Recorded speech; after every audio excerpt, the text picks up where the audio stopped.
STF e o STJ fixaram alguns parâmetros. E eu trouxe um julgado específico do STJ. É um julgado recente aí de janeiro de 2023. E o STJ decide o seguinte: o simples fato de o acusado ter antecedente por tráfico de drogas não autoriza a realização de busca domiciliar. Nesse caso aqui, eu trouxe fato bem... eu trouxe uma parte do julgado bem da situação fática, porque ela pode servir como parâmetro aí para outros. Nesse caso aqui, a polícia recebeu uma denúncia anônima em que havia um homem armado nas imediações do bairro Ana Jacinta, em São Paulo. A pessoa que fez a denúncia descreveu como seria esse homem. Aí os policiais eles se dirigiram até o local e se depararam com um indivíduo com as características informadas na denúncia. Ao realizar a revista pessoal, encontraram uma pistola. Os policiais descobriram o nome completo do indivíduo por meio de um documento pessoal que estava com ele. Ainda na abordagem policial em via pública, os policiais checaram que o indivíduo possuía antecedente criminal por tráfico de drogas. Diante dessas informações, os policiais decidiram colocar o indivíduo na viatura e seguir até a residência do suspeito para ali procurarem drogas. Chegando ao local, os policiais afirmaram que o indivíduo autorizou que eles entrassem na casa. Com auxílio de cães farejadores, os policiais encontraram droga na residência. Com base nesses elementos informativos, o indivíduo ele foi condenado por porte ilegal de arma de fogo e tráfico de drogas. E aí a defesa questionou a condenação por tráfico, afirmando que a apreensão da droga foi nula por ofensa à inviolabilidade do domicílio. Então essa questão chegou ao STJ e o STJ concordou com os argumentos da defesa. E o argumento é o seguinte: o artigo 5º da Constituição Federal, inciso 11, a casa prevê que a casa é asilo inviolável do indivíduo, ninguém nela podendo penetrar sem consentimento do morador, salvo em caso de flagrante delito ou desastre, ou para prestar socorro, ou durante o dia por determinação judicial. Então, essa inviolabilidade do domicílio é uma das expressões do direito à intimidade do indivíduo. Então, só entendendo melhor esse inciso 11 aí da Constituição, só se pode entrar na casa de alguém sem o consentimento do morador nas seguintes hipóteses: durante o dia, em caso de flagrante delito, desastre, para prestar socorro e para cumprir determinação judicial, como busca e apreensão e cumprimento de prisão preventiva. E durante a noite, somente em caso de flagrante delito, desastre e para prestar socorro. Então, mesmo durante a noite, não se pode invadir a casa de alguém para cumprir ordem judicial. Então, pessoal, por que essa jurisprudência ela é tão aplicável ao caso de tráfico de drogas, do tráfico de drogas?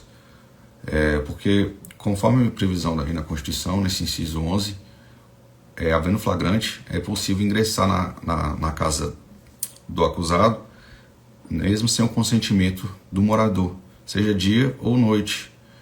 Então, isso se aplica muito no caso de tráfico de drogas, porque diversos verbos do artigo 33 da Lei 11.343 fazem com que esse delito seja permanente. Aí eu trouxe aqui, artigo 33 da Lei de Drogas: importar, exportar, remeter, preparar, produzir, fabricar, adquirir, expor à venda, oferecer, ter em depósito, transportar, trazer consigo, guardar, prescrever, ministrar.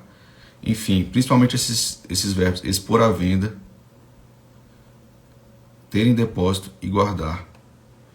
Então, se a casa do traficante funciona com boca de fumo, ele armazena e vende drogas. E a todo momento está ocorrendo o crime de tráfico, considerando que ele está praticando os verbos ter em depósito e guardar.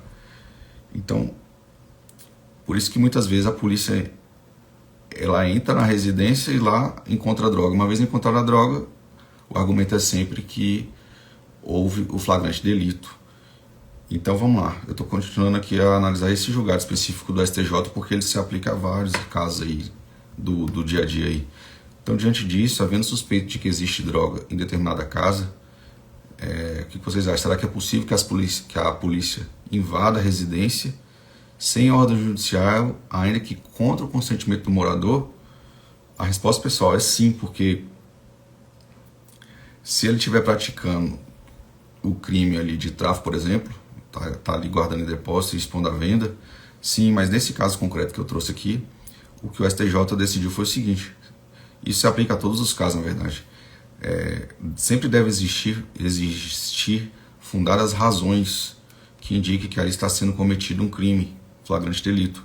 Essas razões que motivaram a evasão forçada, que motivaram a evasão forçada, deve ser posteriormente exposta pela autoridade, sob pena, inclusive, de o policial responder no âmbito disciplinar, civil e penal.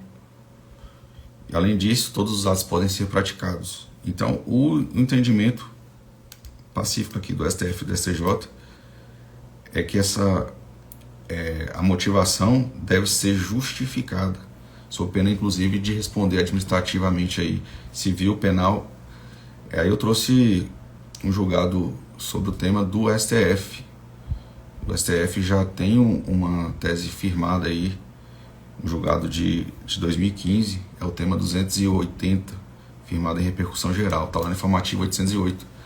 Olha como é que o Supremo pacificou o entendimento. A entrada forçada em domicílio sem mandado judicial só é lícita, mesmo em período noturno, quando amparada em fundadas razões, devidamente justificadas a posteriores, que indique que dentro da casa ocorre a situação de flagrante delito, sob pena de responsabilidade civil, disciplinar e penal do agente ou da autoridade, e de nulidade dos atos praticados. Então, qual que é o entendimento pacificado aí do Supremo sobre isso? É que a entrada ela deve ser amparada por fundadas razões. Perceba que mesmo o Supremo tendo firmado essa decisão aí, o plenário do Supremo em sede de repercussão geral, o que seriam amparadas, o que seriam fundadas razões. Então perceba que mesmo o Supremo tendo decidido, ainda é subjetivo o que seria, o que caracteriza fundadas razões. Então vai depender muito do caso concreto, a justificativa que o policial vai trazer ali para os autos, para se configurar fundadas razões. Então perceba que o Supremo, o plenário do Supremo decidiu que deve haver fundadas razões, mas não explicitou que seriam fundadas razões. Então vai depender muito caso a caso. Então por isso que essa questão ainda é controvertida. E eu trouxe aqui um caso específico, o STJ entendeu que não havia fundadas razões.